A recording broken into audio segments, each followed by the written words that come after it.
Environmental Protection Agency is taking steps to increase access to a corn-based fuel in the U.S. We'll have more on what it could mean for the environment.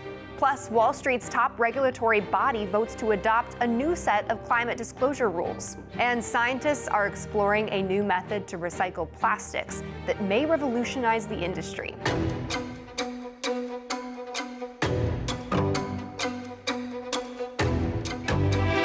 Hello and welcome to EarthX News, where we focus on sustainability, conservation, and the environment. I'm Christina Thompson.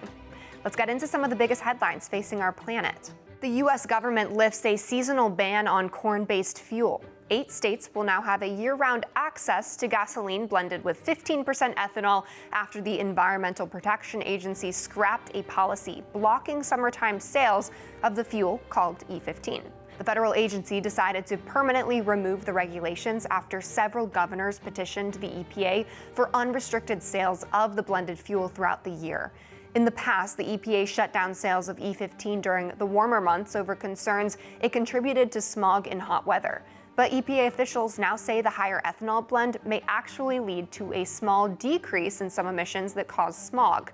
Proponents of the EPA's decision to keep the blended gasoline flowing all year say the increased supply would help lower prices at the pump because it would expand the amount of available fuel and help farmers. However, critics of the move to ditch the ban, including those in the refining industry, have voiced concerns, saying the piecemeal approach could lead to distribution challenges.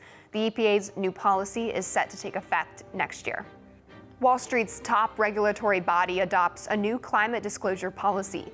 The Securities and Exchange Commission set new rules saying large public companies will not have to report their emissions generated by customers and suppliers. However, despite the SEC dropping the requirements, the new rule will force firms to spill the beans on their direct emissions and the emissions linked to their energy purchases. Businesses will also need to start divulging their financial exposure to climate risks, such as severe weather events like hurricanes and wildfires, by next year. And they will have until 2026 to begin disclosing their emissions. Smaller firms, which make up most of U.S. companies, will be exempt from reporting their greenhouse gas emissions. Even with the scaled-down rule, many business groups say the SEC is overstepping its authority. Climate activists are also disappointed because data suggests customers and suppliers can account for up to 75% of a company's overall emissions. A new study says replacing plastics with biodegradable alternatives would lead to significant carbon emissions reductions. As we know, plastic pollution and its impact on the environment have become a critical global issue in recent years. Research teams analyzed 1,000 traditional plastic products like plastic bags, lunch boxes, and cups, and compared them to biodegradable plastic products. Researchers found that the biodegradable plastic emitted 62% less carbon than its traditional alternative. The study also found that the optimal waste disposal methods for biodegradable plastic products were composting, anaerobic digestion, since they're better for the environment. However, the high cost of biodegradable plastic products poses a challenge for their widespread use. Experts say more research is needed to make a production technologies and waste disposable method that's less expensive to encourage adoption of biodegradable plastic. Speaking of plastics, have you heard the term microfactories? Researchers are testing out a new concept that could create a more sustainable process for recycling plastics. The potential solution is microfactories. And in Arizona, city leaders in Phoenix and scientists at Arizona State University are teaming up to explore how this type of facility could impact the industry, particularly when it comes to uniquely shaped products that the public doesn't typically recycle, like a child's old car booster seat or broken toys. Joining us now to discuss is Alicia Marseille, Senior Director at Arizona State University. Alicia, welcome on. Thank you. Thank you for having me. So what exactly is a microfactory? That's a great question. And our efforts are a multi-stakeholder, multi-partnership project where we are looking at transforming the entire system. And so we're working with City of Phoenix as well as Goodwill of Central and Northern Arizona and a community economic development organization to transform the value chain and how we collect, process, and convert recycled plastics into new products. And so We, in this microfactory, are the first to combine material recovery with remanufacturing and create a closed loop system here in our region. So when it comes to recycling these plastics, how much actually gets recycled? Currently, less than 9% of plastic in the US is recycled. Wow, that is far lower than I would have thought, than I think a lot of our viewers would have thought. How does that compare to other recycling rates for items like paper and glass? Glass is much higher. Plastic, there are nuances, right? Because every region recycles and has different recycling options available. And our goal is to localize, create a hyper-local system for material recovery. We're starting with plastics, and we're going to actually look at additional materials. But how do we create a hub and spoke model where materials can actually be recovered and remanufactured and keep the jobs local? So instead of shipping the materials overseas and the jobs overseas, how do we keep them local and create the opportunities here in our region? Why do you think there is a disparity?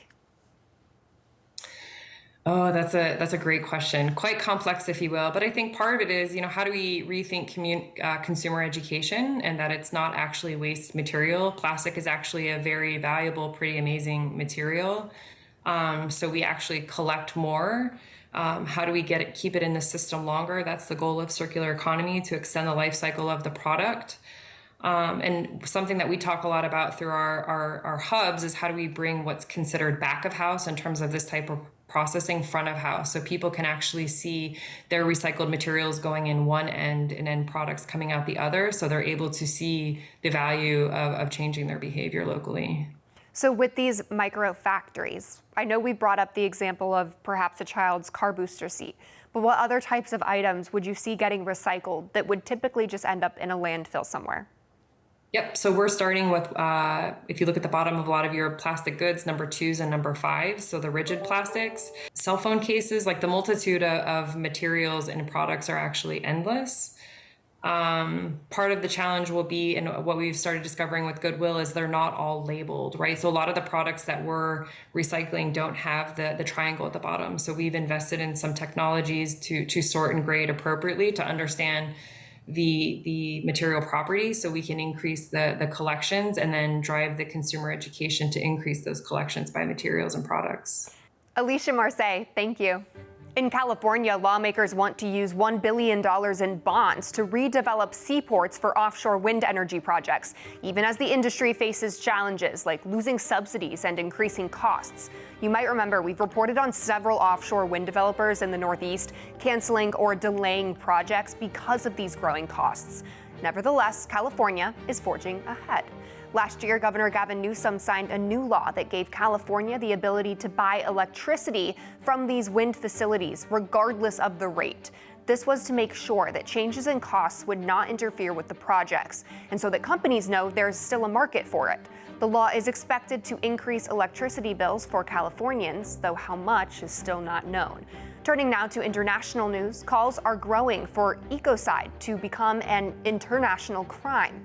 Broadly defined as the severe, widespread, and long-term destruction of the environment, scientists and activists are pushing for the International Criminal Court to make ecocide the world's 5th international crime. The campaign to expand the ICC law comes amidst a series of global conflicts, including the wars between Israel and Hamas and Ukraine and Russia. Currently, the ICC statute includes genocide, crimes against humanity, war crimes, and the crime of aggression. The interest in prosecuting environmental war crimes stems back to the Vietnam War, but has fluctuated since that conflict's end. In 2019, Vanuatu, a small nation in the South Pacific, petitioned the court to recognize ecocide as a crime. Then in 2021, a panel of lawyers prepared a draft law which created the legal definition of ecocide to mean, quote, unlawful or wanton acts committed with knowledge that there is a substantial likelihood of severe and either widespread or long-term damage to the environment being caused by those acts. The concept has since been adopted by the ICC, but still remains unpunishable by law. Other eco-centric laws have been implemented around the globe. The European Union adopted its own ecocide law this past November. 6 different countries appear to be grappling with the same climate risks. That's according to a UK-based study. Researchers at the University of East Anglia recently published a collection of 8 studies focusing on Brazil, China, Egypt, Ethiopia, Ghana, and India. The report, printed in the international scientific journal called Climatic Change, suggested risks like biodiversity, crop losses, flooding, and drought exposure greatly increased for each additional degree of global temperatures. However, researchers project that by limiting rising temperatures to the parameters set up under the Paris Agreement, 1.5 degrees Celsius, countries like Ethiopia, China, Ghana, and India could see reductions in the rate of drought severity. While the study was focused on these specific countries, a co-author of the study, Jeff Price, says other nations are projected to experience similar issues. The world's largest ocean-based plant for carbon removal is set to be built in Singapore. The country's National Water Agency announced it was teaming up with the University of California in Los Angeles and its startup, Aquatic, to construct the facility. UCLA says the facility aims to be operational by next year, and the $20 million plant will have the capacity to remove more than 8 million pounds of CO2 from the ocean and the air per year. The US-based university says the facility will use a technology developed by the school's startup, Aquatic, that uses electrolysis to transform carbon dioxide and seawater into stable, solid forms. The groundbreaking carbon removal technology was so revolutionary, Time magazine hailed it as one of the top inventions in 2023. And industry analysts say the innovative process could potentially be a game changer for global climate efforts. Coming up, a new route for American natural gas may cause a big shift in the international energy landscape. Stay tuned, we'll have more on the potential ripple effects on the global gas market when we return.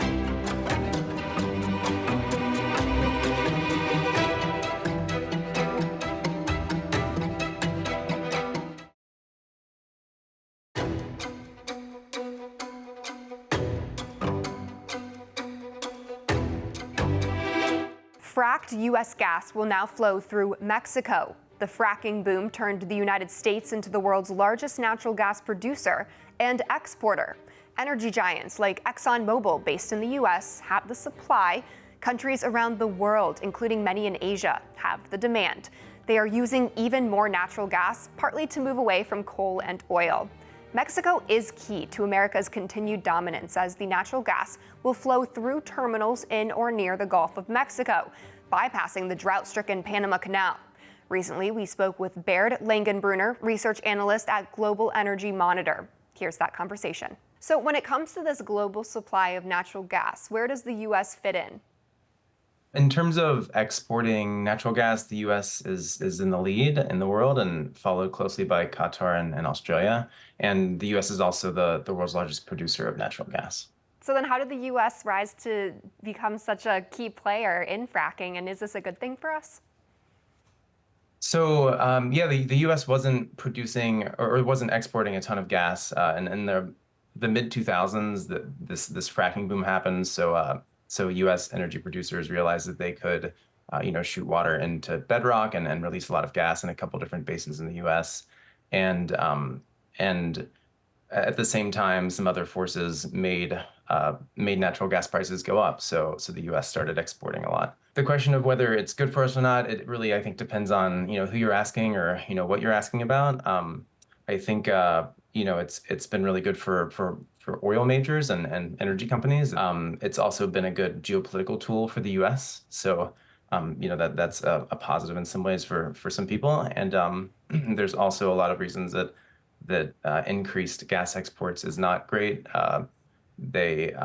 Increasing gas exports in the U.S. exposes gas prices to the international market, so it can raise prices domestically, and so that can affect what we pay at home or at the gas pump. And burning them creates greenhouse gas emissions, so it can lead to climate warming. In order to export it right now, the Panama Canal is having a whole slew of issues. It's drought-stricken. There's a lot of backlog with boats trying to get through it. So now the U.S. has turned to rely on Mexico for that distribution. Can you explain some more of the issues happening with the Panama Canal and how Mexico is now taking on this responsibility? Sure. Yeah. So the U.S.'s natural gas export to get natural gas out of the U.S., you have to pipe it out of the basins where it's produced, and then you have to liquefy it, so cool it down a lot from gas to liquid state. You load it onto ships and you ship it out. And the major places that the U.S. is shipping to are Europe and Asia. So the majority of export terminals in the U.S. are along the Gulf of Mexico, so along the Louisiana and Texas coast. And to get natural gas to Europe, it's a pretty straightforward ship trip across the Atlantic Ocean from the Gulf Coast. But to get that gas to Asia, you have to cross the Panama Canal. And that is a major thoroughfare for ships going from the Atlantic to the Pacific Ocean. And this year specifically, it's an El Nino year, which is leading to a pretty large drought in the region around Panama and the canal. And because of that, and also population change, a lot of the fresh water that's needed for that canal to operate is not quite there. And Mexico is becoming a potential alternative for this route because there are some liquefied natural gas export terminals proposed along the Mexican Baja coast. And that would allow ships to load up on the Baja coast or on the Pacific Ocean side of things and go straight to Asia without having to go through the canal. So specifically for Asian gas exports, these terminals in Mexico, which are largely either proposed or under construction, they could be an alternative route to getting gas out to Asia. The Biden administration, they also recently suspended the approval process for new export terminals. Do you know why that is? Yeah, so what the Biden administration has suspended is the Department of Energy's approval process. So for these terminals to function, they need to get approvals from a couple of different agencies. And for terminals in Mexico specifically, they only need approval from the Department of Energy. But the Department of Energy is tasked with the process of deciding whether any export terminal that's newly built is in quote unquote the public interest. And the Biden administration has effectively asked the DOE to define that better and use things like greenhouse gas emissions impacts, so climate impacts, and like domestic price impacts and national security and energy security impacts to be considered as part of this approval process. But this is effectively a push from the Biden administration to ask the DOE to have more specific a more specific process in place to understand whether a terminal really needs to be built and really needs to ship gas out of the U.S. Listen, I know it's a complicated, tough topic to discuss, but I can't thank you enough for breaking it down for us and our viewers. Thank you.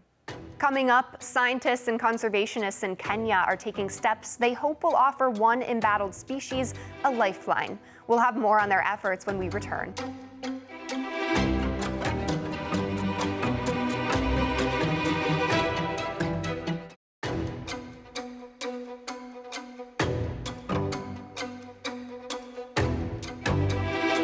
A conservation effort is aiming to create safe spaces for a critically endangered species in Kenya. Alex Salvi has more. The pangolin is a creature unlike any other, an insect-eating animal that looks like a reptile, but is actually a mammal. Its skin is considered a delicacy in some cultures. Its scales, used in many traditional medicines, all contributing to the dwindling population.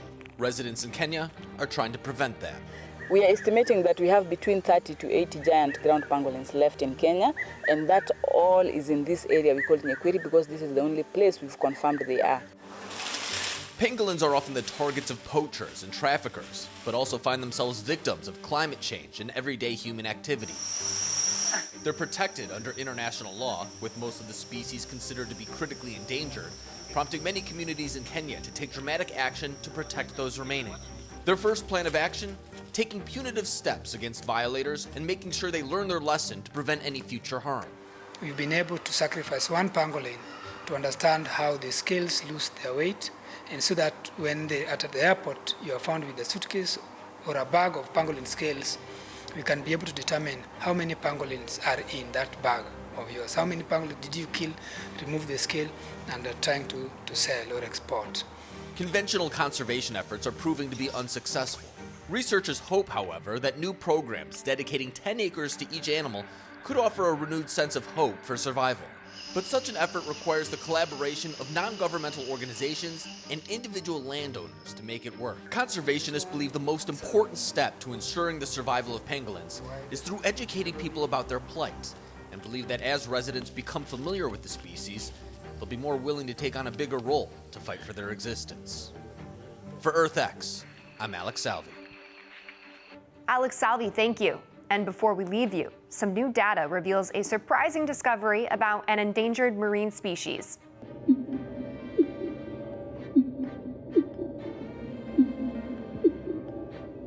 That's a recording of a fin whale song, and according to a new study which tracked the musical patterns, scientists say the endangered animals are constantly being detected in the waters between New York and New Jersey. Marine biologists say the fin whale songs were heard year-round in the region and appeared to peak in the fall to winter months, indicating potential breeding behavior, and longer intervals during the spring, possibly representing foraging behavior. The study from the Wildlife Conservation Society and Woods Hole Oceanographic Institution was published in the journal Scientific Reports and is part of ongoing research efforts to safeguard endangered whales swimming around the eastern coasts of the United States.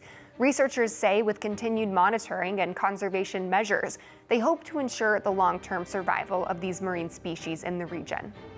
And staffers at the St. Louis Zoo recently welcomed a newborn Sichuan takin, which is a subspecies of an antelope goat. The baby, named Cornelia, was born in January and marks the first takin birth at the wildlife facility in nearly a decade. Zoo officials say the little one and her mom, Dawn, are doing well and made their first trip into their outdoor habitat in the beginning of March. Cornelia's birth marks a bright spot for the species, which is listed as vulnerable. That's it for this edition of EarthX News. Please join us again next week. I'm Christina Thompson.